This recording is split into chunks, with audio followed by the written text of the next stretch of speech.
KFC chicken popcorn அதே taste and க்ரம்ஸோடு எப்படி செய்கிறதுன்னு பார்க்கலாமா. 200 கிராம் சிக்கனில் தேவையான அளவுக்கு உப்பு ஆட் பண்ணிவிட்டு 1/2 teaspoon pepper powder, 1 teaspoon garlic powder, 3/4 teaspoon chilli powder, 2 teaspoon vinegar, 1/2 teaspoon soya sauce எல்லாம் ஆட் பண்ணி நல்லா மிக்ஸ் பண்ணிவிட்டு ஒரு 1/4 கப்பு பால் காய்ச்சி ஆற வச்சு எடுத்துக்கலாம். அதையும் ஆட் பண்ணி நல்லா மிக்ஸ் பண்ணிவிட்டு ஒரு 2 மணி நேரம் மினிமம் மூடி ஃப்ரிட்ஜில் வச்சுக்கலாம்.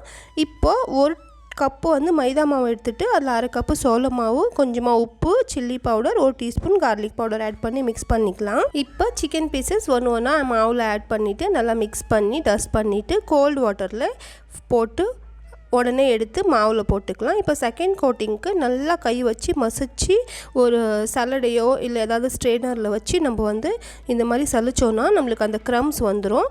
இப்போ எண்ணெய் நல்லா ஹாட்டாக இருக்கணும், ஆனால் போடும்போது லோ ஃப்ளேமில் வச்சு ஃப்ரை பண்ணணுன்னா உள்ளே வரைக்கும் நல்லா வரும்.